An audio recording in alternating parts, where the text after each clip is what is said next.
Et nous avons vu plusieurs clés qui vont nous aider à être en sécurité dans ce monde où il n'y a pas de sécurité. Et c'est une parole, tout ce que je partage, c'est pour vous aider à passer dans ces temps difficiles. Et je crois que les temps difficiles vont encore augmenter dans les temps qui viennent. Hein. Mais n'ayez vraiment pas peur. Ça fait déjà des mois maintenant qu'on voit qu'il y a beaucoup de problèmes avec le corona et il va encore avoir d'autres problèmes. Je crois qu'il va y avoir une crise financière encore qui va venir.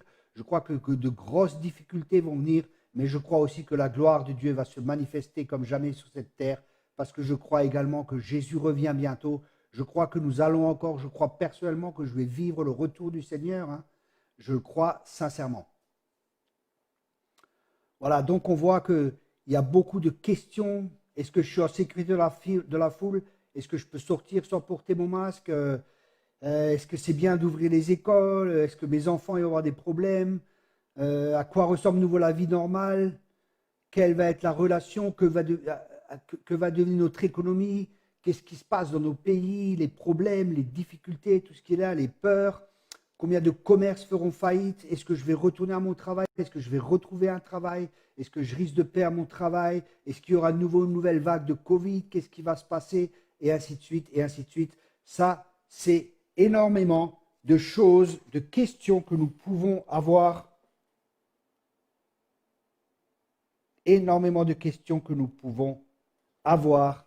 Et bien sûr, il y a la réponse de Dieu. On a vu plusieurs points. Le premier point, c'était être conscient de la présence de Dieu. C'est-à-dire, pour nous, avoir cette conscience que Dieu est présent, il a dit, je suis avec vous tous les jours jusqu'à la fin du monde, je ne vous délaisserai pas et je ne vous abandonnerai pas. Dieu ne nous délaisse pas et Dieu ne nous abandonne pas. Ça, c'est le premier point qu'on a vu. Ensuite, le deuxième point qu'on a vu, c'est de se décharger sur lui de tous nos soucis, car lui seul prend soin de nous. Dieu prend soin de nous, on peut se décharger sur lui de tous nos soucis. Ça, c'était le deuxième point. Ce sont vraiment des fondements, ce sont vraiment des bases. Mais vous savez, les fondements doivent être établis dans notre vie. Les fondements doivent réellement être là pour que nous puissions continuer à vivre la vie que Dieu a prévue. Et la vie que Dieu a prévue, c'est une vie de victoire. Ça ne veut pas dire qu'il n'y aura pas des fois des défaites, mais on va de victoire en victoire. Et les défaites sont là pour pouvoir mieux se relever et pour apprendre quelque chose parce que nous pouvons apprendre des fois à travers nos échecs. Ensuite, le troisième point, c'est prier, adresser nos prières. Hein, dans Matthieu 6, verset 8. Matthieu 6, verset 8, votre Père sait de quoi vous avez besoin avant que vous le lui demandiez. Ça, c'était le troisième point. Le quatrième point, hein, je résume courtement les deux autres messages et nous allons passer dans le troisième. Mais la répétition est très importante. C'est pour ça que je répète fréquemment. Parce qu'à ce qui paraît, pour qu'une personne se convertisse, elle doit entendre 7 fois l'évangile. Ou avoir au moins 7 fois avoir entendu l'évangile jusqu'à ce que ça rentre et ça pénètre en elle.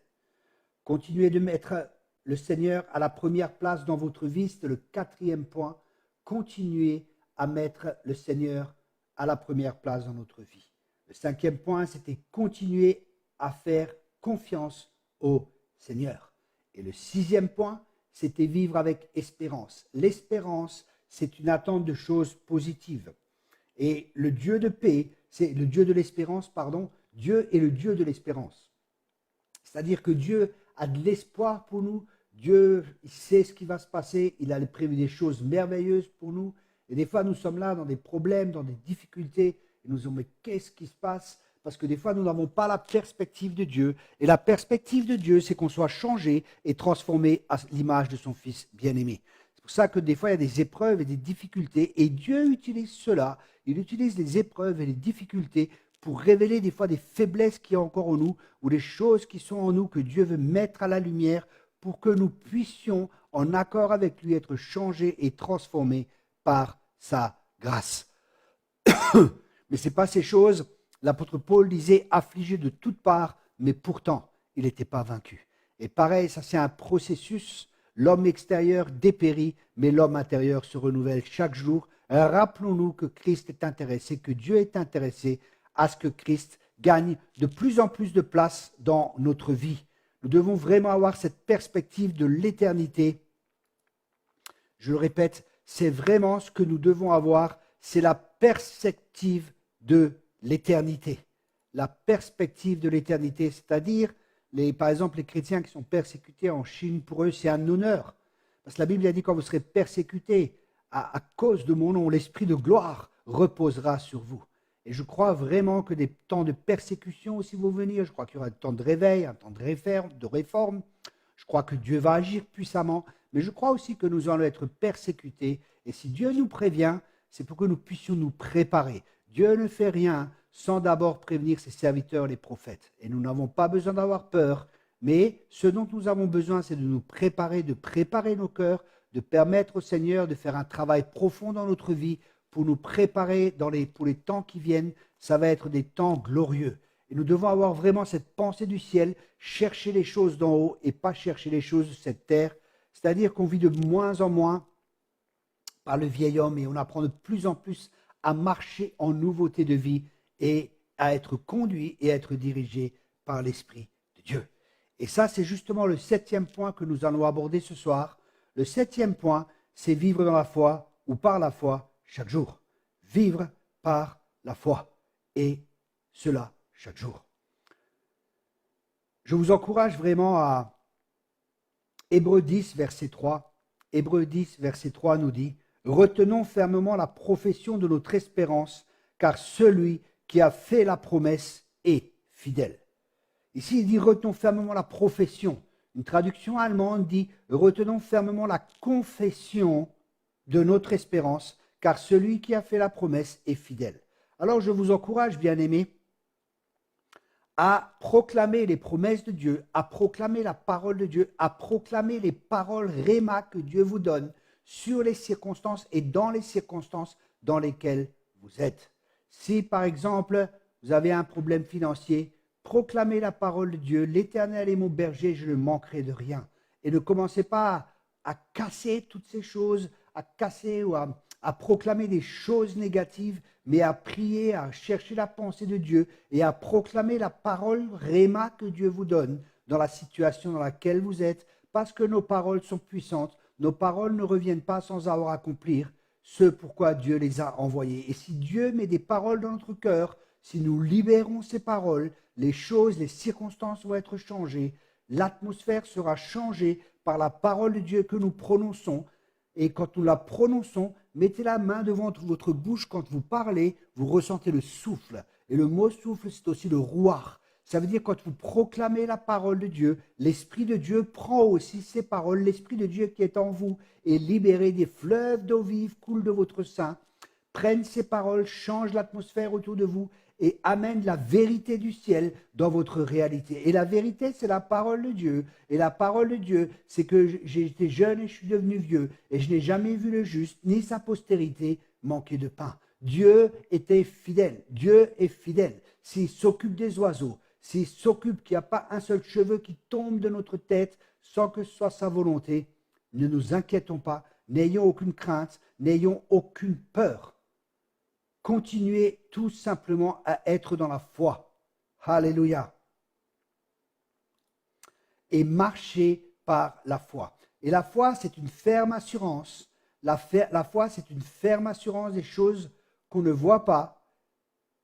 C'est une ferme assurance. C'est une ferme assurance. C'est une certitude. C'est une conviction. C'est une certitude. Ça veut dire qu'on est plus conscient que la réalité qui nous entoure nous affecte moins que la vérité qu'il y a dans notre cœur.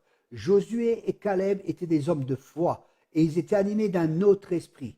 Parce que la parole de Dieu habitait dans leur cœur, ils faisaient plus confiance à ce que Dieu disait qu'à ce que leurs yeux voyaient. Je répète cela. Ils faisaient plus confiance à ce que Dieu disait qu'à ce que leurs yeux voyaient, qu'à ce que les autres espions disaient et ce qu'ils entendaient.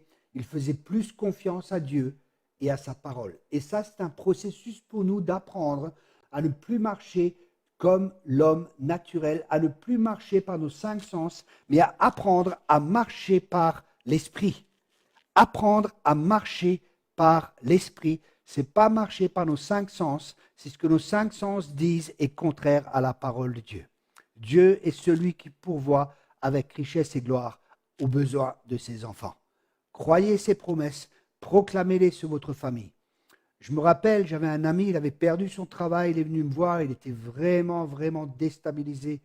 Ah, j'étais renvoyé, le patron m'a maltraité, et voilà, et j'étais renvoyé, c'était vraiment terrible, et c'est ça, je lui dis, mais pourquoi tu t'inquiètes? Dieu a un meilleur travail pour toi. Ton patron te maltraitait, il ne te respectait pas. Dieu va te donner quelque chose de meilleur. Et je savais que ce que je lui avais dit, c'était vraiment un réma, c'était vraiment une parole de Dieu, et quelque part, ça l'a relevé. Sur le coup, ça l'a relevé. Mais quelques jours plus tard, il était à nouveau abattu. Pourquoi? Parce qu'il n'a pas tenu ferme en cette parole, et il n'a pas, comme je vous l'ai dit dans Hébreux 11, verset 6, qui dit de proclamer la foi, retenons fermement la profession de notre espérance, car celui qui a fait la promesse est fidèle. Donc nous voyons un principe ici, il a reçu cette parole avec foi, et au lieu de la serrer dans son cœur, Marie a serré ses paroles dans son cœur. Et c'est ce que Dieu nous demande, c'est de serrer ses paroles dans nos cœurs et de méditer ses paroles. Je parle ici de méditer, c'est-à-dire intérioriser ou alors murmurer devant soi. Quand les Juifs lisent la parole, ils la murmurent. Et murmurer, c'est aussi proclamer la parole devant soi. Et en même temps, nous allons à nouveau l'entendre. Donc, proclamer. La proclamation est très importante. La proclamation de la parole de Dieu est tellement importante. La foi vient de ce que l'on entend, et ce que l'on entend vient de la parole de Dieu. La foi vient. Alléluia. La foi vient. J'ai dit la foi vient, elle ne vient pas peut-être. La foi vient, c'est une certitude, c'est certain. La foi vient de ce que l'on entend, et ce que l'on entend vient d'où? De la parole de Dieu. Qu'est-ce que ça signifie? Ça signifie que la foi ne vient pas de n'importe où, elle vient de la parole de Dieu. C'est-à-dire quand Dieu nous parle ou quand quelqu'un parle, la parole de Dieu, ou quand Dieu utilise une personne, un frère, une sœur, n'importe qui, et nous parle et nous amène une parole de Dieu, ça va nous communiquer la foi si notre cœur est ouvert. Après, Israël n'a pas ajouté foi aux paroles de Dieu. Et c'est pour ça que c'est tellement important, dans les difficultés, dans les problèmes et ainsi de suite. Est-ce que nous croyons plus que nous voyons? Est-ce que nous croyons plus que nous entendons? Ou est-ce que nous croyons plus à nos circonstances? Ou est-ce que nous vivons par la foi? C'est-à-dire que nous marchons non pas par la vue, mais par la foi. C'est-à-dire pas parce que nous voyons avec nos yeux naturels, mais ce que nous voyons avec nos yeux spirituels. Nous voyons les promesses de Dieu et nous les voyons qu'elles vont s'accomplir. Vous savez, j'ai énormément de projets et je sais que ces choses vont s'accomplir parce que Dieu est fidèle, parce que Dieu est bon et parce que sa bouche dit, sa main va l'accomplir. Et je proclame ces choses sur ma vie, je proclame ces choses sur ma famille, je proclame ces choses sur le ministère parce que je crois que ces choses vont se réaliser. Et nous devons dire comme Dieu dit. Confesser, c'est signifier aussi, en grec, confesser signifie aussi dire la même chose que. Ça veut dire que si nous confessons la parole de Dieu, nous disons la même chose que ce que Dieu dit. Et là, Dieu se réjouit parce qu'il voit que nous lui faisons confiance. Et Dieu est un bon père et il veut que ses enfants lui fassent confiance. Moi aussi, à mes enfants, à ma fille, j'ai dit ce soir, j'étais au McDonald's, je suis passé courtement, j'avais faim, j'ai juste pris un cheeseburger et un coca, j'avais soif aussi, et pour rentrer à la maison. Et j'ai vu, waouh, il y a des petits gâteaux là.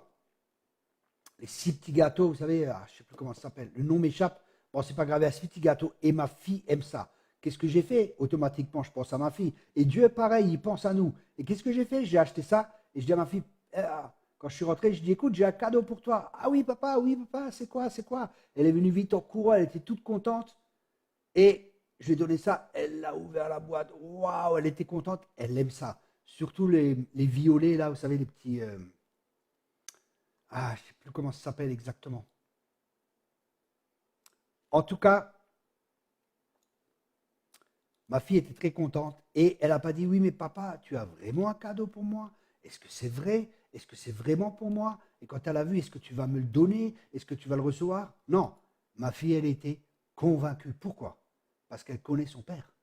Elle sait que mon cœur est pour elle. Elle sait que je suis pour elle et pas contre elle. Et ça, c'est l'attitude, la même attitude que nous devrions avoir vis-à-vis de Dieu. Dieu est pour nous, Dieu n'est pas contre nous. Je répète cela. Dieu est pour nous, Dieu n'est pas contre nous? Et si Dieu est pour nous, alléluia, qui peut être contre nous? Alors les amis, je vous encourage, attendez-vous à des bonnes choses. Croyez des bonnes choses. Croyez que Dieu a des projets de paix et non de malheur et un avenir plein d'espérance pour chacun de vous. Mes amis, le meilleur est devant vous.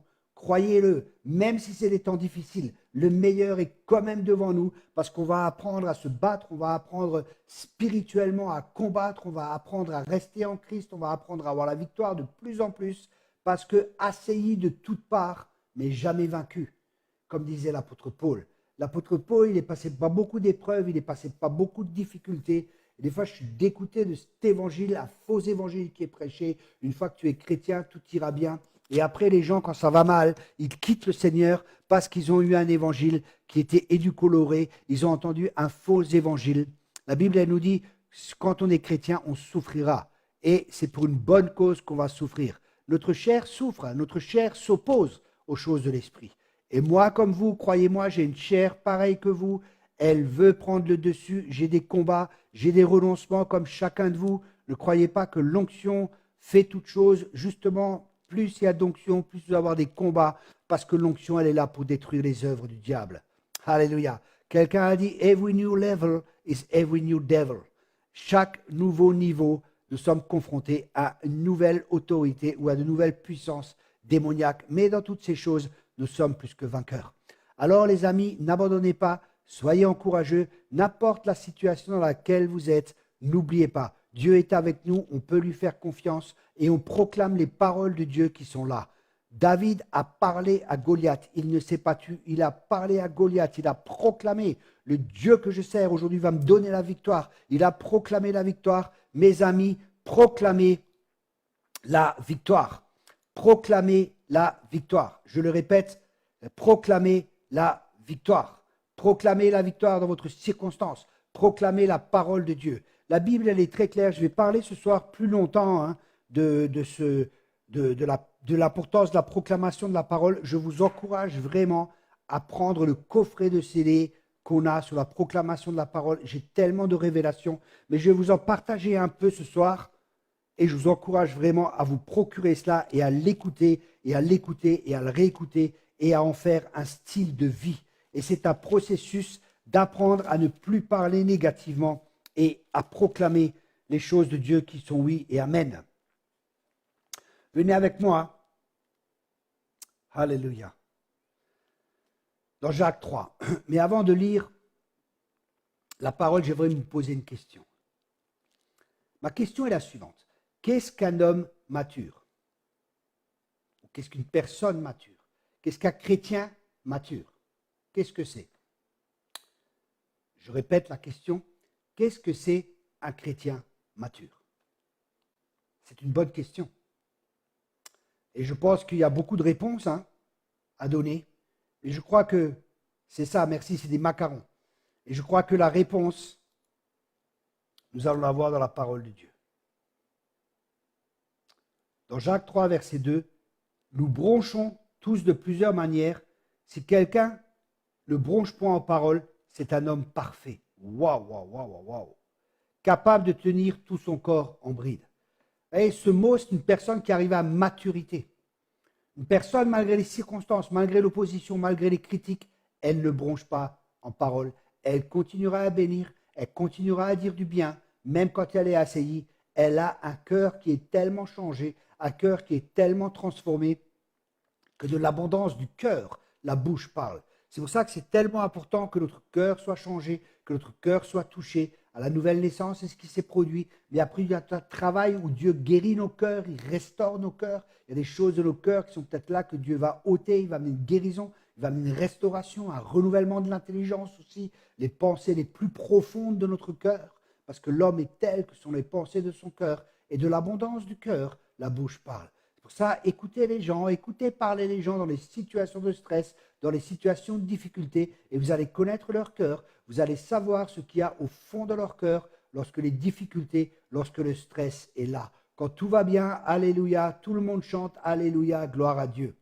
Mais quand la persécution va venir, là nous allons voir ceux qui vont vraiment rester au Seigneur. Et je ne parle pas juste de la persécution, on va nous mettre en prison et ci et ça. Je parle aussi des problèmes, je parle des difficultés, je parle de toutes les choses qu'il peut y avoir dans notre vie.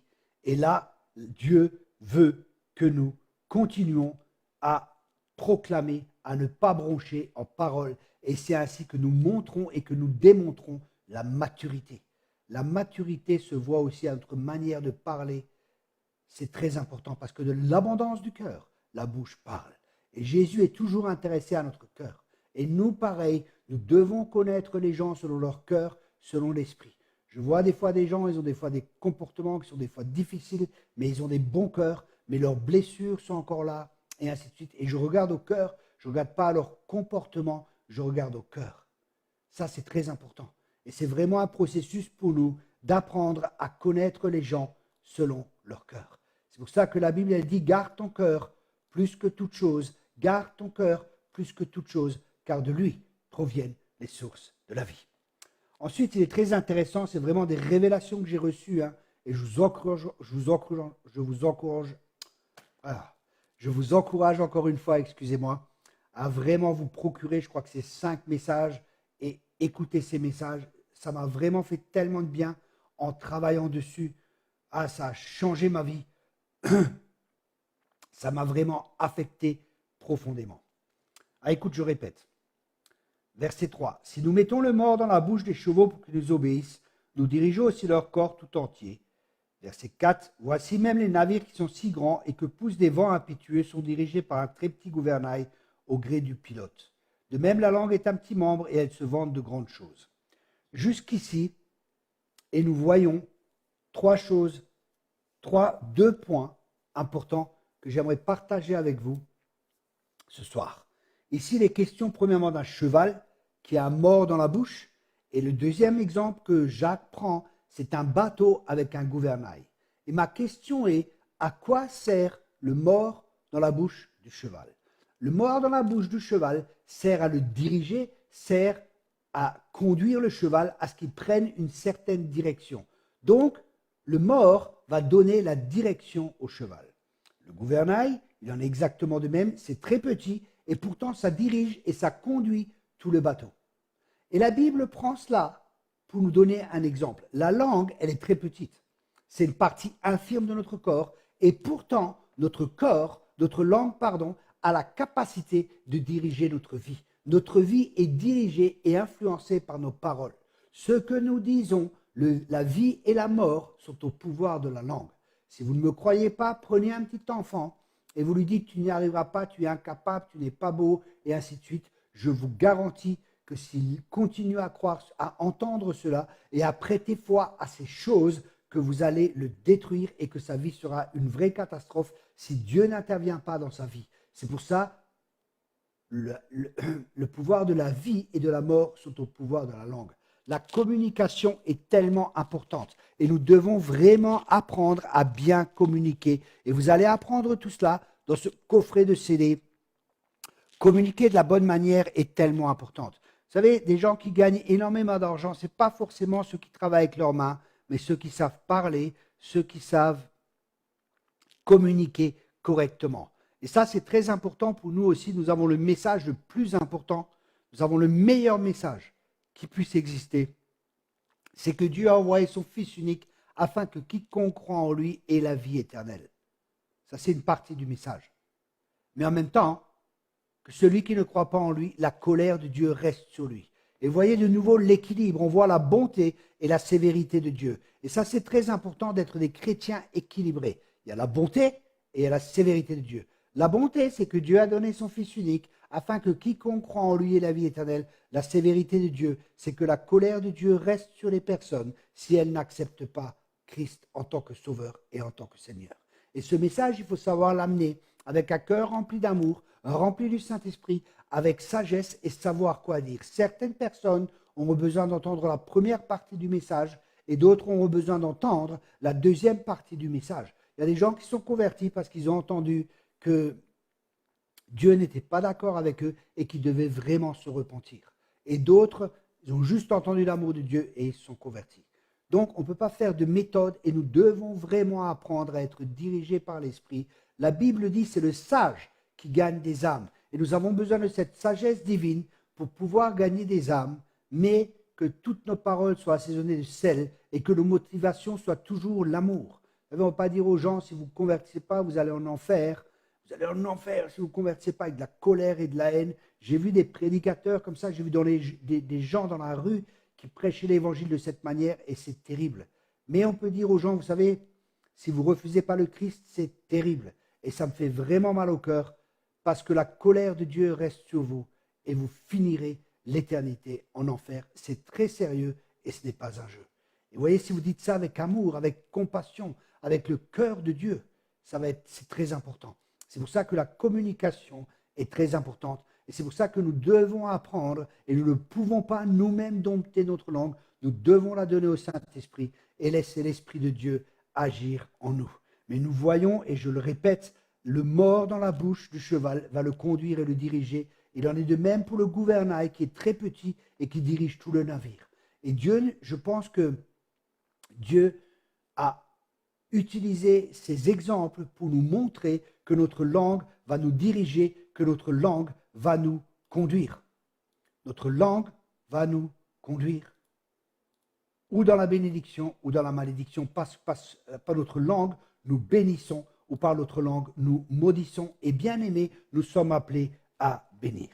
Quand on continue dans ce texte, on voit de même la langue est un petit membre et elle se vante de grandes choses. Voici comme un petit feu peut embrasser une grande forêt. Vous voyez, une langue de vipère, elle peut détruire toute une église. J'ai vu des gens qui ont détruit des églises à cause de la langue. Je me rappelle un jour, j'étais dans une église et je prêchais et d'un seul coup, je regarde une femme et je vois de sa langue, dans l'esprit, il y a une langue de serpent qui sort, une langue fourchue comme ça, vous voyez, avec des fourches devant. Et regardez comme ça, waouh. Et le Seigneur me dit, cette femme est en train de faire beaucoup de dégâts dans l'église. Je dis, waouh, mais qu'est-ce que je dois faire? Est-ce que je dois la reprendre devant tout le monde? Qu'est-ce que je dois faire? Et j'ai tourné les yeux, je ne l'ai pas regardé. Et je dis, voilà, il y a ici une personne dans l'église, vous êtes une femme. Et le Seigneur vous reprend, faites attention à votre langue, parce que vous amenez la division et vous êtes en train de détruire l'église. Et le Seigneur vous ordonne maintenant d'arrêter cela. Et d'un seul coup, elle était assise au milieu de la salle.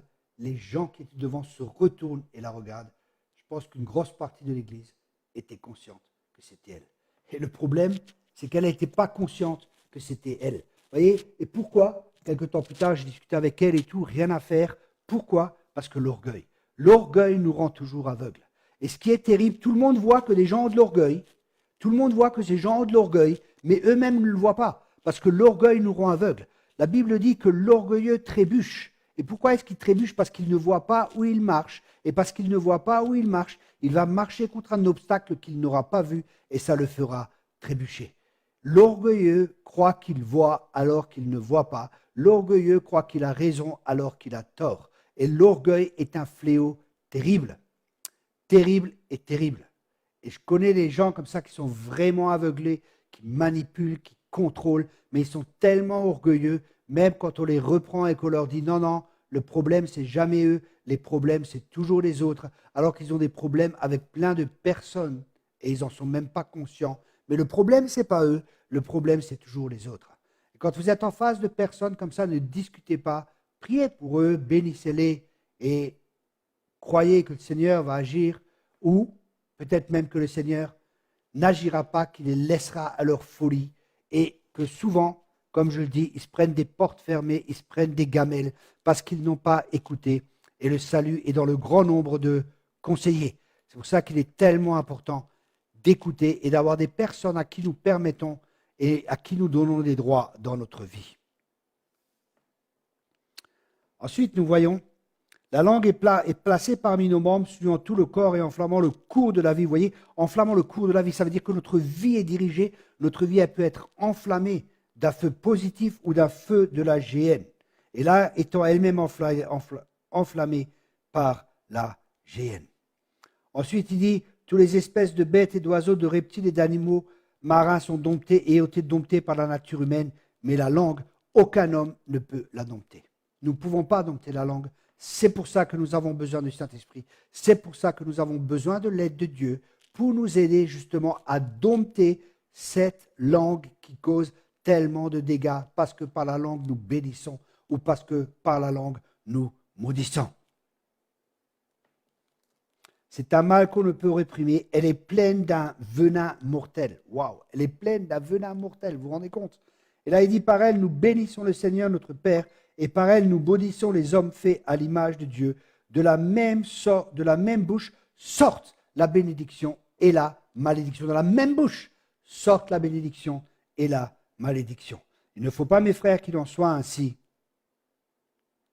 La source fait-elle jaillir par la même ouverture l'eau douce et l'eau amère? Un figuier, mes frères, peut-il produire des olives, ou une vigne des figues? De l'eau salée ne peut pas non plus produire de l'eau douce. Ici, nous voyons beaucoup d'exemples qui vont nous aider à comprendre et que j'espère, c'est le but et l'objectif ce soir de ce message, c'est de nous apprendre à parler positivement dans un monde qui est souvent négatif et d'appeler les choses positives de Dieu, d'appeler les promesses de Dieu même quand c'est négatif. La Bible dit qu'il y avait un tohu vohu baou, il y avait le chaos au début et Dieu n'a pas dit waouh, il y a le chaos. Qu'a fait Dieu? Dieu a appelé les choses qui ne sont pas comme si elles étaient. Dieu a commencé à parler dans ces choses. Les prophètes sont là. Le prophète a vu les eaux qui étaient là et il a dit est-ce qu'ils peuvent revivre? Et il a commencé à prophétiser sur les eaux. Les eaux ont commencé à se rassembler. Il a proclamé la vie, il n'a pas proclamé la mort. Et c'est pour ça, bien aimé, proclamer aussi sur notre nation, la France. Proclamer le réveil, proclamer la bénédiction de Dieu, proclamer que cette nation appartient au Seigneur. Même si actuellement nous voyons l'inverse, même si actuellement nous voyons que les choses ne sont pas comme elles devraient être, nous appelons la vie, alléluia, nous appelons la vie de Dieu sur cette nation, nous appelons l'Esprit de Dieu sur cette nation, nous appelons la repentance sur cette nation, nous appelons les projets de Dieu, nous appelons ce que Dieu a prévu. Nous appelons aussi la lumière de Dieu. Nous appelons le jugement de Dieu aussi sur cette nation. Quand je dis jugement, c'est la lumière pour que les choses qui soient cachées soient mises à la lumière. Et que Dieu vraiment, quand Dieu juge, c'est toujours avec amour, c'est toujours dans un sens, bien souvent c'est dans un sens et avec un esprit de salut. C'est pour ça que quand nous appelons le jugement sur une nation, c'est-à-dire aussi quand nous appelons la lumière, pour que tout vienne à la lumière, ce n'est pas négatif, parce que c'est un jugement. Le jugement nous permet de séparer ce qui est vil de ce qui est bien. Le jugement, c'est aussi crise. C'est un temps de crise et c'est un temps de séparation. Et c'est ce que nous devons aussi appeler sur notre nation. C'est un temps de jugement, un temps de séparation, où les œuvres des ténèbres sont de plus en plus mises à la lumière, mais où la lumière apparaît de plus en plus. Et c'est ce qui se fera pratiquement automatiquement. Mais le peuple de Dieu aussi doit intercéder. C'est pour ça que je vous encourage à intercéder pour notre nation, parce que Dieu veut encore une fois toucher notre nation. Dieu aime cette nation. Dieu aime la France. Amen. Et Dieu aime les Français. Et Dieu aime tous les habitants du monde. Dieu aime tout le monde parce que Dieu est amour. Mais Dieu est le péché. Il y a des choses qui se font en France qui sont des abominations. Actuellement, on voit des nouvelles lois qui sont votées vis-à-vis de l'avortement et toutes ces choses. Et c'est terrible. Et je crois que le jugement va réellement venir sur cette nation. Certains disent que Dieu ne juge plus. Mais c'est marqué où? Est-ce que la nature de Dieu change? La nature de Dieu ne change pas. C'est nous qui devons changer. Dieu ne change pas. Dieu juge encore de nos jours. Et Dieu est dans la colère. Dieu est patient. Dieu ne veut pas juger d'une manière négative. Mais Dieu est obligé. Dieu est obligé parce que c'est un Dieu qui est juste aussi. C'est un Dieu d'amour et c'est un Dieu de justice. Et un Dieu juste ne peut pas laisser le mal. Il y a des conséquences au mal. Ce qu'un homme sème, c'est ce qu'il va récolter. C'est des principes et des lois spirituelles qui sont là. Et au bout d'un moment aussi, Dieu dit stop maintenant et Dieu met un frein parce que ça va détruire les gens, ça va détruire le monde, ça va amener tellement de problèmes. Et des fois, Dieu est obligé de juger, mais c'est toujours dans un but rédemptif, toujours pour le salut. Dieu, tout ce que Dieu fait est toujours avec amour. Et nous, pareil, même quand nous devons des fois proclamer des choses, proclamons. C'est pour ça que nous devons vraiment, je crois qu'il y a vraiment des prophètes qui vont être appelés de plus en plus à proclamer des choses, des fois qui vont être difficiles, comme Ananas et Saphira, parce que vous avez menti au Saint-Esprit. Ouais, c'était quand même des paroles difficiles qu'ils ont dû proclamer. Ou Paul qui dit, nous livrons cet homme à Satan. C'est des choses qui sont terribles. Mais pour que, justement, son esprit puisse être sauvé. Vous voyez, et je crois que vraiment nos cœurs doivent être remplis d'amour. Surtout pour les ministères prophétiques ou les gens qui sont prophétiques. Ne prophétisez pas n'importe quoi. Nos paroles ont une influence. Nos paroles ont une influence. C'est pour ça, soyez sages. Priez. demandez au Seigneur, je ne prophétise jamais envers une personne où il y a un différent, où il y a quelque chose. Je me tais et je ne dis rien parce que je sais que je peux être influencé par mon âme. Je peux être influencé par le tort ou le mal que les gens m'ont fait. J'étais un jour invité à une pastorale et j'ai refusé d'y aller parce qu'il y avait des pasteurs qui m'avaient critiqué à tort, qui m'avaient jugé et ainsi de suite. Et je sentais que j'étais encore blessé et je ne voulais pas amener une parole négative ou parler quelque chose sans avoir un cœur pur. Et là, j'ai refusé l'invitation. Et j'aurais pu dire, oui, mais cette invitation m'a ouvert des portes et ainsi de suite. Mais je préfère garder mon cœur devant le Seigneur et avoir un cœur pur devant Dieu et marcher dans la gloire de Dieu et avec la gloire de Dieu que recevoir la gloire des hommes. La gloire de Dieu est beaucoup plus importante que la gloire des hommes. Alléluia. Et nous avons vu les 3 premières fois que nous sommes dans des temps difficiles, nous sommes dans des temps particuliers. On a encore vu cet attentat là, c'est vraiment terrible, en pleine rue, un enseignant décapité, et ça en France, mais c'est horrible ce qui se passe actuellement.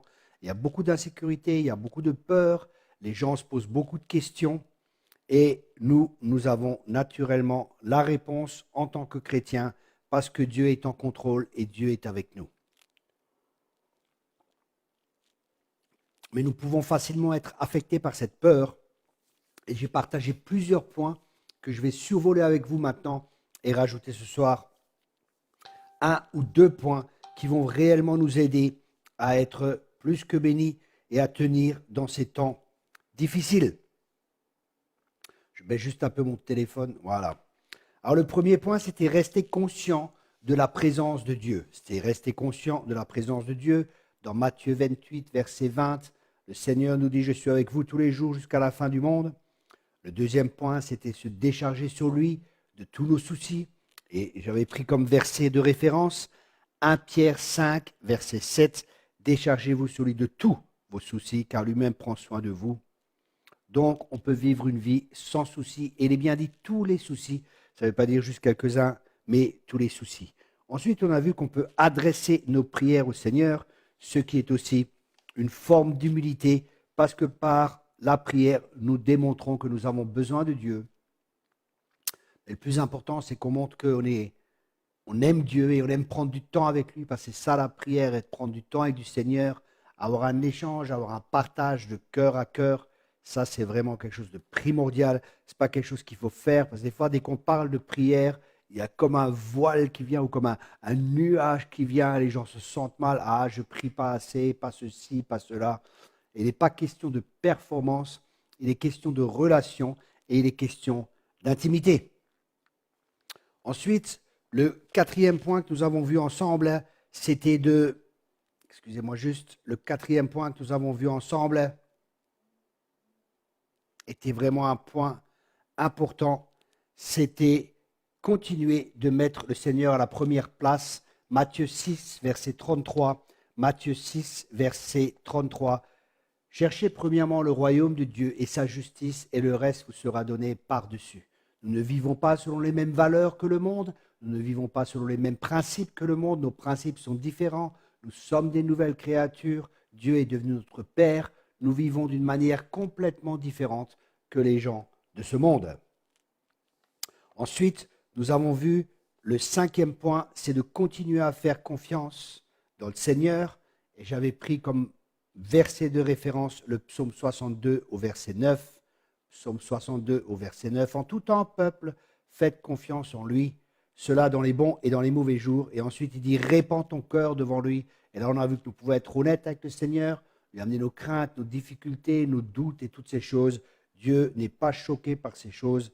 Et le verset continue en disant, Dieu est un refuge pour nous. Ça veut dire qu'il est notre abri, il est notre protecteur, il est pour nous. Et ensuite, il dit, pause.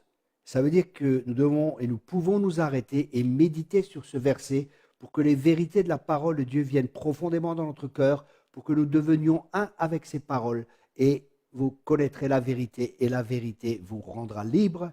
D'autres versets disent, la vérité vous affranchira. Ça, c'était le 5e point. Et le 6e point que nous avions, vivre avec espérance aussi, ça c'est le 6e point, pardon, et que nous avons vu que l'espérance est une force spirituelle.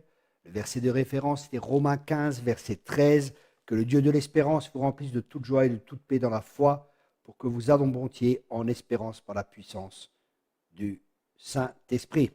Alléluia. Là, on a vu l'espérance est vraiment quelque chose d'important. Hein. L'espérance, attendez bonnes choses venant de la part de Dieu, voit l'avenir positivement et pas l'avenir négativement, même si tout est négatif sur cette terre, même si cela empire, si cela devient de plus en plus difficile, et c'est le cas. La Bible nous dit, dans Ésaïe, je crois 60 ou 61, je crois que c'est 60, les ténèbres coulent la terre, mais sur toi la gloire de l'Éternel se lèvera. Même dans ces temps-là, nous vivons dans un autre royaume. Notre source ne sont pas les choses de ce monde. Notre source est le Seigneur. Nous dépendons de lui et Dieu pourvoira à tous nos besoins avec richesse et gloire. Ça, c'était l'espérance. Ensuite, le point que nous avons vu, le 7e point, c'était proclamer la parole de Dieu. Et comme verset de référence, c'était Hébreux 10, verset 23. Retenons fermement la profession de notre espérance, car celui qui a fait la promesse est fidèle. Ça veut dire que nous continuons à proclamer les choses de Dieu, même si les choses sont différentes dans le naturel. Nous croyons plus la parole de Dieu que les circonstances qui sont là. Ce n'est pas elle qui dirige nos vies. Nous sommes dirigés par la parole de Dieu et par l'Esprit de Dieu. Nous sommes des hommes de foi, pas mus par la crainte ou par les circonstances, mais nous sommes mus par l'Esprit de Dieu. Nous sommes dirigés par l'Esprit de Dieu, car tous ceux qui sont fils de Dieu sont conduits ou dirigés par l'Esprit de Dieu. Ça, c'est le prochain point que nous allons partager ensemble. C'est le 8e point, c'est de vivre dans la foi. La foi, c'est comme ça que nous sommes venus au Seigneur. C'est par la foi en lui que nous sommes sauvés. C'est par la foi dans son œuvre que nous sommes sauvés. Et l'apôtre Paul nous dit, comme nous avons commencé, c'est ainsi que Dieu désire que nous continuions à vivre. C'est-à-dire que la vie chrétienne est une vie de foi. Et la foi, elle est toujours basée sur la parole de Dieu. La foi vient de ce que l'on entend. Et ce que l'on entend vient de la parole de Dieu. C'est pour ça que c'est tellement important. Les autres principes que j'ai partagés avant, continuer à faire confiance dans le Seigneur, continuer à mettre le Seigneur à la première place, la prière, se décharger sur lui de tous ses soucis et tout cela. Et ça devrait devenir de plus en plus un style de vie. Ce n'est pas juste quelque chose que nous faisons. Nous sommes en communion avec Dieu quand nous sommes au travail, nous sommes en communion avec Dieu à chaque instant. Et là, Dieu peut communiquer avec nous. Et quand Dieu communique avec nous, il nous communique sa parole et c'est là que la foi vient. Parce que la foi vient de ce que l'on entend et ce que l'on entend vient de la parole de Dieu. Donc, dans cette relation étroite de chaque jour qu'on peut vivre à chaque instant, parce que la Bible, elle dit prier sans cesse. Et ça devrait être un mécanisme quand il y a des difficultés ou des choses insurmontables où nous demandons à Dieu, Seigneur, mais qu'est-ce qui se passe? Seigneur, quelle est ta réponse à ce problème? Seigneur, qu'est-ce que tu veux me dire? Et là, le Seigneur nous parle et nous donne des idées. Je donne simplement un exemple. Je suis arrivé chercher mon fils la semaine dernière. Il était à son cours de musique. Et le cours de musique finit à 8 heures. J'étais arrivé à 8 heures moins le quart. J'attendais devant la porte, dans la voiture. Et j'ai vu des enfants sortir, mais il n'était pas là. Bon, j'ai attendu 8 heures. Je pensais de toute façon, il sort à 8 heures. À 8 heures, je suis monté. Et j'attends personne, 8h05, personne. Je toque à la porte, pas de réponse. J'ouvre la porte, il n'y a personne à l'intérieur. Je descends, je remonte dans la voiture et je pars. Et là, ce coup, le Saint-Esprit me dit, va derrière dans le bâtiment. Il est là. Je dis, ok, bon, je retourne, je fais demi-tour, je vais derrière le bâtiment. Et mon fils attendait là depuis 20 minutes. Il n'avait pas de téléphone, il ne pouvait pas m'appeler. Hein. Il a 12 ans. Mais vous voyez, c'est tellement important d'entendre la voix de Dieu, sinon je serais rentré et j'aurais dû revenir beaucoup plus tard le chercher. Il aurait pu encore attendre. C'est des petits détails, mais c'est ainsi qu'on apprend aussi à entendre la voix de Dieu et à obéir à la voix de Dieu. C'est très important parce que vivre par la foi, c'est aussi obéir. Abraham partit et obéit, ne sachant où aller. Et des fois, on ne sait pas où Dieu veut nous amener. Et c'est ça justement, vivre par la foi. La foi, c'est faire confiance, une confiance totale à Dieu. Mais la foi vient de ce quand Dieu nous parle. Ça, des fois, je vois des gens qui prennent des décisions, et des décisions qui sont des fois pas très sages, et les gens pensent que Dieu leur a parlé, mais ce n'est pas Dieu qui leur a parlé, c'est leur propre désir, et ce n'est pas Dieu qui leur a parlé. C'est pour ça qu'il est important vraiment d'avoir cette relation avec Dieu pour reconnaître sa voix. Et bien sûr, il y aura des doutes, des fois il y a des combats, des fois des certitudes aussi qui viennent quand Dieu nous parle. Des fois, on est certain, mais des fois aussi, on doute. Moi, c'est pareil. Hein. C'est que je suis comme vous. Des fois, j'ai des certitudes, des fois, je doute. Et il faut que je combatte contre mes doutes et que je prenne des risques, entre parenthèses, parce que la foi, ce n'est pas vraiment un risque. La foi, c'est faire confiance à Dieu. Et comme vous vous rappelez l'histoire de Pierre, Pierre a fait confiance au Seigneur, il est sorti de la barque, il a commencé à marcher sur l'eau. Et peut-être que dans la barque, les personnes disaient, non, non, Pierre, ne bouge pas, reste là, tu ne peux pas sortir. Peut-être ils se disaient aussi, si Pierre sort, nous on est là, on n'a jamais fait ça. Ça sera le héros, et ce n'est pas normal, c'est nous qui voulons être les héros. Vous savez comment étaient les disciples, hein? Et des fois, des traits de caractère ressortent de chez nous, et Dieu veut nous changer, il veut nous transformer, et il veut vraiment qu'on apprenne à marcher par la foi, parce que la foi est liée à la confiance. Et la confiance, c'est tellement important. Dieu se réjouit lorsque nous lui faisons confiance, parce que c'est lui notre soutien, c'est lui notre salut, c'est lui notre refuge, c'est lui notre abri, c'est lui qui pourvoit tous nos besoins avec richesse et gloire. Et des fois, je vois que les gens ont des problèmes pour faire confiance à Dieu parce qu'ils ne connaissent pas Dieu. La foi est toujours liée à la connaissance de Dieu. Je répète cela parce que c'est vraiment quelque chose qui est très important. La foi est liée à notre connaissance de Dieu. Notre foi est liée à la connaissance de Dieu. Plus nous connaissons Dieu, plus nous connaissons le cœur de Dieu, plus facile ce sera pour nous de croire Dieu et de lui faire confiance, même quand les choses sont contraires, parce que nous savons qu'il n'est pas un homme pour mentir, mais ce que sa bouche dit, sa main va accomplir. Alors, bien-aimés, je ne sais pas dans quelle situation vous êtes, mais si vous êtes dans des temps difficiles, cherchez les promesses de Dieu, priez, cherchez Dieu, demandez-lui des paroles, demandez-lui des confirmations, demandez-lui des directions, et Dieu donne. Si quelqu'un prie et demande et qu'il manque de sagesse, la sagesse, c'est aussi la connaissance que Dieu nous communique et que nous appliquons. C'est-à-dire que la sagesse est liée à la foi. Nous recevons une parole de Dieu, nous croyons cette parole et nous agissons en fonction de cette parole. Et ça, c'est de la sagesse. Mais qu'un tel homme ne s'imagine pas recevoir quelque chose, s'il demande de la sagesse à Dieu et qu'il doute dans son cœur, il est comme un flot, hein, il est emporté par ça et là. Et Dieu veut qu'on lui fasse vraiment confiance. Et la foi, c'est une encre sûre pour notre âme. C'est comme une encre qui va faire que le bateau de notre vie sera stable. On ne sera pas emporté par tous les vents, par tous les marées, par toutes les doctrines, par toutes les choses qui se passent. Et je vois malheureusement trop peu de chrétiens, avec toutes ces années que j'ai d'expérience et de visite des églises, ici et ça, je vois que beaucoup de chrétiens, malheureusement, dépendent souvent du prédicateur, dépendent des fois des séminaires, dépendent des camps, dépendent des livres qu'ils lisent.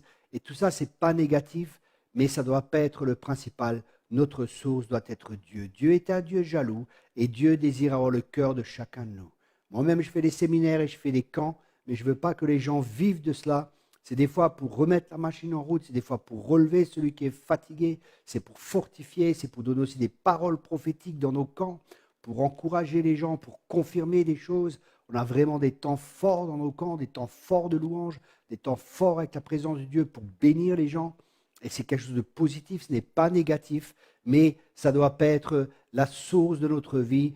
On ne doit pas vivre des camps, on ne doit pas vivre des livres des autres, on ne doit pas vivre du culte du dimanche. On doit avoir notre relation personnelle avec Dieu. Toutes ces choses sont bonnes, toutes ces choses sont magnifiques, toutes ces choses sont nécessaires, mais il est important que le plus important reste le plus important, et c'est notre communion avec Dieu, notre connaissance de Dieu, parce que l'apôtre Paul disait, mon but c'est de le connaître lui et la puissance de sa résurrection. Et je répète, la foi, c'est connaître Dieu. Continuez, mes amis, à croire que Dieu peut faire des grandes choses dans votre vie, qu'il veut faire des grandes choses dans votre vie.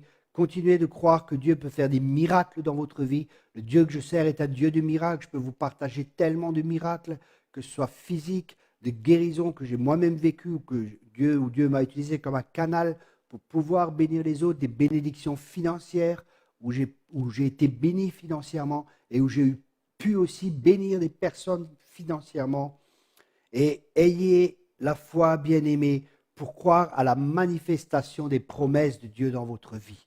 Je répète cela, ayez la foi pour croire aux manifestations des promesses de Dieu dans votre vie. C'est-à-dire que ces promesses, elles vont se manifester, elles vont devenir visibles, ça va devenir quelque chose de tangible parce qu'on est béni de toute bénédiction dans les lieux spirituels. On a tout reçu de toutes choses et c'est par la foi qu'on attire ces choses. La foi est comme un aimant qui va attirer les promesses de Dieu. Dieu va se réjouir, il va se dire « Waouh, il y a un de mes enfants qui me croit, c'est vraiment important ». Il va dire, waouh, il y a quelqu'un qui me croit, il y a quelqu'un qui me croit ici, vite, dépêchez-vous les anges, allez vite, vite, vite, allez vite là-bas, allez répondre à la prière de cette personne, allez répondre à la foi de cette personne me fait confiance, je suis vraiment, vraiment honoré.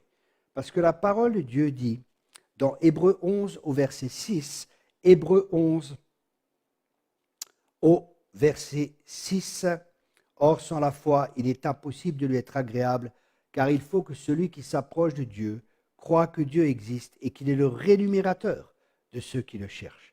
Ici, on voit que sans la foi, il est impossible de lui être agréable. Et en tant que chrétiens, nous avons tous ce désir d'être agréable à Dieu, et un des moyens que la parole de Dieu nous donne est celui-ci pour être agréable à Dieu, c'est de croire Dieu, de lui faire confiance, de plus croire sa parole, de plus croire ses promesses, parce que nous sommes le peuple des promesses de Dieu. Ces promesses sont pour nous, bien-aimés, ces promesses sont pour vous, pour votre famille. Alors lisez la parole de Dieu, méditez-la, cherchez Christ quand vous lisez la parole, parce que la parole, la foi vient de ce que l'on entend, et aussi en lisant la parole de Dieu. En lisant la parole de Dieu, ce n'est pas juste lire pour lire, il faut que je lise la Bible. Non, non. Quand vous lisez la parole de Dieu, c'est pour le rencontrer lui, parce que cette parole, elle est vivante. Quand vous lisez la parole, essayez d'avoir des rémas, priez Dieu qui vous donne des révélations, que vous puissiez le connaître davantage, parce que Dieu répondra aux désirs de notre cœur. Alors je vous encourage vraiment à lire cette parole, à prier, à chercher Dieu, à écouter ces paroles, que vos cœurs soient disposés, que vos cœurs soient bien ouverts, parce que le cœur de Dieu est toujours ouvert à notre égard. Et la foi, c'est quand Dieu nous communique son cœur, communique les paroles, les pensées qu'il y a sous son cœur, qu'il communique cela à notre cœur, parce que la Bible dit, si tu crois dans ton cœur, tout est une question de cœur. Garde ton cœur plus que toute chose, car de lui proviennent les sources de la vie, et c'est notre part de garder notre cœur. L'ennemi vient toujours, comme le dit la parole de Dieu, pour voler la parole dans notre cœur, mais nous résistons d'une foi ferme. Alléluia. Nous croyons plus la parole de Dieu que ce que l'ennemi essaie de nous faire croire. Nous ne sommes pas comme Ève et croyons les mensonges du diable. Est-ce que Dieu a réellement dit? Oui, Dieu a réellement dit. Est-ce que je peux faire confiance à Dieu? Oui, je peux faire confiance à Dieu. Il est mon Père, il est pour moi et qui peut être contre moi? Alors je ne sais pas, bien-aimé, dans quelle situation vous êtes. C'est dans la maladie. Prenez les promesses de Dieu qui sont oui, amen. Proclamez ces promesses sur la guérison par ces meurtrissures, je suis guéri. Vous avez été déjà guéri il y a 2000 ans, mais c'est un combat. Et le combat dans lequel nous sommes, c'est le combat de la foi. C'est un combat. Et l'apôtre Paul, c'est intéressant parce qu'il dit, nous combattons un bon combat. Ce qui signifie que ce combat n'est pas négatif, c'est un bon combat. Et le combat que nous avons à combattre est un combat de foi. C'est-à-dire que nous croyons Dieu, nous obéissons à Dieu. La foi est liée à l'obéissance. La foi est liée à ce qu'on reçoit de Dieu et suivi d'actes. La foi sans les œuvres, elle est morte. La foi n'est jamais oui, j'ai la foi, j'ai la foi. Montre-moi là que tu as la foi par tes œuvres. Montre-moi que vraiment tu crois à Dieu. Montre-moi que tu lui fais confiance. Ça se voit par notre manière de vivre. Et c'est pas, je ne dis pas ça pour condamner qui que ce soit, mais juste pour que nous soyons conscients, parce que des fois, nous pouvons nous illusionner nous-mêmes et croire que nous vivons par la foi, alors que nous sommes dans la crainte, nous sommes dans la peur. Et ça, ce n'est pas notre manière de marcher. Nous marchons non pas par la vue, mais nous marchons par la foi. Ensuite, il dit, or, sans la foi, il est impossible de lui être agréable, car celui qui s'approche de Dieu croit que Dieu existe. Donc déjà, celui qui s'approche de Dieu dans la prière, dans la lecture de la parole, les différentes manières, l'adoration, la louange, les différentes manières que nous avons, la méditation, faire silence et ainsi de suite, toutes les manières par lesquelles nous nous approchons de Dieu, cela se fait par la foi. Donc nous croyons que Dieu existe, c'est ce que nous dit ce verset. Et là, c'est vraiment intéressant parce qu'il y a quelque chose qui est vraiment super. est magnifique, c'est aussi une promesse. Et il dit, et qu'il est le rémunérateur de ceux qui le cherchent. Ça veut dire quand on cherche Dieu, Dieu nous rémunère encore, et Dieu nous rémunère comment? En accomplissant ses promesses qui sont oui, amen.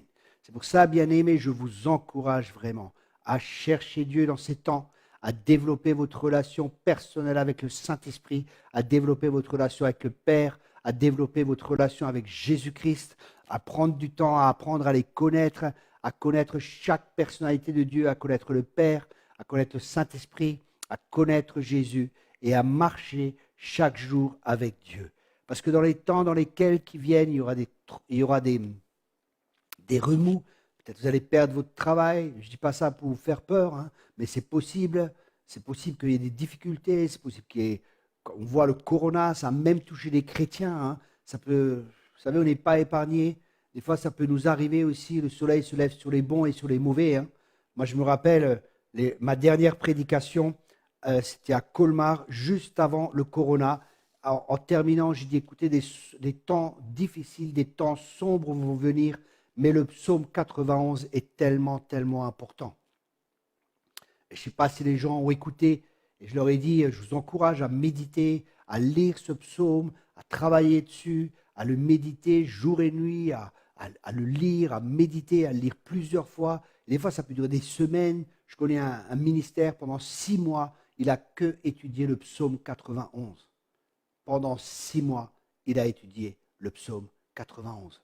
Maintenant, je peux vous garantir qu'il est fondé dans la foi, qu'il sait que l'Éternel, c'est son berger. Il sait que si 1000 tombent à sa droite ou 10 000 à sa gauche, il ne sera pas atteint. Parce que ces promesses de Dieu sont devenues vivantes pour lui. Cette parole est devenue vivante. Et je vous encourage aussi, peut-être pour ces temps qui viennent, lisez le psaume 91, prenez du temps et voyez si vraiment vous êtes dans la foi. Voyez, éprouvez votre foi, testez votre foi. Voyez si vraiment vous croyez, ou c'est juste une connaissance intellectuelle ou une adhésion mentale, ou si c'est vraiment la foi. La foi est toujours liée au cœur, parce que c'est avec le cœur qu'on croit. Le Seigneur, il a dit, si tu crois dans ton cœur, si tu crois dans ton cœur, ce n'est pas une affaire de connaissance intellectuelle, ce n'est pas une adhésion intellectuelle, c'est quelque chose de surnaturel, c'est l'Esprit de Dieu qui nous communique la foi de Dieu dans notre cœur. Et cette foi, si tu crois dans ton cœur, et que tu dis, et si tu ne doutes pas, et si tu dis à cette montagne de jeter dans la mer, tu le verras se réaliser. Cette foi, ce n'est pas nous qui produisons cette foi, c'est la foi de Dieu qui vient de la parole de Dieu et de l'Esprit de Dieu. C'est un esprit de foi qui nous est communiqué par Dieu lui-même. Et c'est une foi, c'est la même foi que Dieu. Hein. Ça veut dire que c'est une foi qui... c'est inimaginable, tout ce qui peut se passer au travers de cette foi. Et nous honorons Dieu avec cette foi. Nous avons vu aussi la dernière fois de proclamer la parole de Dieu. Hein. Hébreux 10, verset 23 qui dit « Retenons fermement la profession de notre espérance, car celui qui a fait la promesse est fidèle. » Donc aussi proclamer la parole de Dieu, ce qu'on avait vu, c'est important. Hein. Je vous encourage, si vous n'étiez pas là, si vous ne l'avez pas vu, si vous n'avez pas vu les autres parties de ce message, être en sécurité dans un monde d'insécurité. C'est la 4e partie aujourd'hui. Je vous encourage vraiment à réécouter les autres messages. Ça va vous communiquer la foi, ça va vous aider dans votre marche chrétienne, c'est le but. Ça va vous rapprocher plus de Dieu, ça va vous donner une plus grande conscience de Dieu et ça va vous aider vraiment à devenir tout ce que Dieu veut que vous deveniez, que vous ressemblez de plus en plus à Jésus-Christ, son Fils bien-aimé. Notre modèle, c'est Jésus. Jésus vivait par la foi. Et cette foi était le résultat, écoutez bien, cette foi était le résultat de la communion de Jésus avec le Père. Et comme il est tel, nous sommes. Et c'est pour ça que pour nous aussi, cette communion est tellement, tellement importante. Vous savez, ça fait des années vraiment que je sens, depuis ma conversion et sur toutes ces années, je ressens vraiment fortement que le désir du cœur, c'est l'intimité avec chacun de nous. Des fois, ah oui, je veux chercher Dieu, j'ai vraiment envie de le connaître, j'ai vraiment envie de prendre du temps avec Dieu. Mais sachez, bien-aimés, que Dieu le désire encore plus que nous. Dieu désire que ses enfants viennent dans la maison du Père. Dieu désire nous parler, Dieu désire nous bénir. Il est le Dieu de toute bénédiction. Dieu est bon, ne doutez pas de sa bonté. Si vous avez une mauvaise image de Dieu, naturellement, ça va affecter votre foi. par exemple, je vous dis que Dieu est un Père et que votre Père vous faisait des promesses qu'il ne tenait pas, il y aura tout un travail de renouvellement de l'intelligence qui sera nécessaire pour que vous puissiez faire confiance à Dieu. Mais croyez-moi, les amis, Dieu n'est pas un homme pour mentir. Ce que sa bouche dit, sa main va l'accomplir. Ses paroles sont la vérité. Ses promesses sont oui et amen. Dieu ne revient pas sur ces choses-là. Vous comprenez, c'est tellement important. Et Dieu ne fait pas exception de personne. Dieu aime tout le monde pareillement. L'amour de Dieu ne peut pas se gagner et c'est pour ça qu'il ne peut pas se perdre. Et Dieu donne. Dieu aime donner. Je me rappelle au début de ma conversion, il y a un verset qui m'a vraiment frappé, qui disait que si Dieu qui n'a point épargné son Fils, ne nous donnera-t-il pas toutes choses par-dessus?